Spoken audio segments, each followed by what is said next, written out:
ఆమె నలుగురు పిల్లల తల్లి. భర్త ఉన్నాడు, పెళ్ళై 20 ఏళ్ళైంది.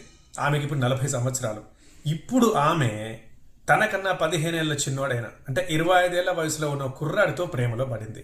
పడి ఏం చేసిందో తెలుసా? ఏంటో ఎక్కడా లేని సంఘటనలు మన ఇండియాలోనే ఎక్కువ జరుగుతూ ఉంటాయి. దట్టు ఉత్తరప్రదేశ్లో ఇంకా జరుగుతూ ఉంటాయి. ఆమె ప్రేమలో పడి 1 ఇయర్ బ్యాక్ నలుగురు పిల్లల్ని, భర్తని విడిచిపెట్టి ఆ కుర్రాడితో వెళ్ళిపోయింది. భర్త బాధపడ్డాడు. ఇంక తర్వాత విషయం అర్థమై ఇక బతుకు బండి నడిపిస్తున్నాడు. అయితే 6 months బ్యాక్ ఆమె మళ్ళీ తిరిగి వచ్చేసింది ఇంటికి.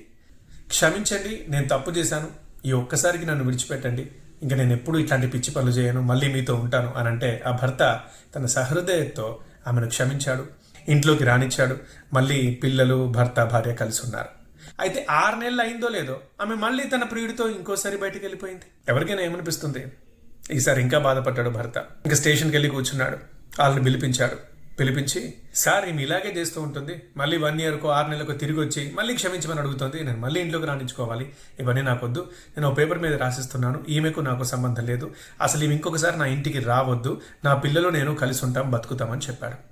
పోలీసులు ఈ మాట అదే పంచాయతీలో ఆ వర్గం వాళ్ళకి చెప్తే అప్పుడు ఈ వైఫ్ ఆమె కూడా అదే మాట చెప్పింది.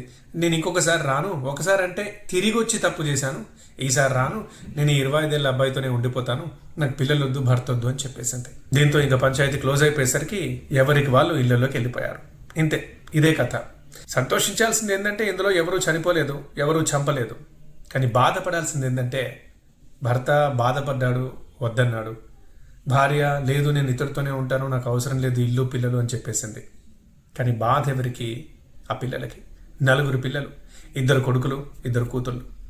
మరి వాళ్ళు అమ్మ ప్రేమ లేకుండా ఎలా ఉంటారు? ప్రేమ సంగతి పక్కన పెడితే రేపొద్దున ఇట్లా జరిగింది అనంటే సొసైటీలో ఎలా బతుకుతారు? అమ్మ గురించి ఎలా చెప్పుకుంటారు? ఏమో, కొన్ని విచిత్రం అనిపించిన వాటి వెనక విషాదం ఉంటుంది.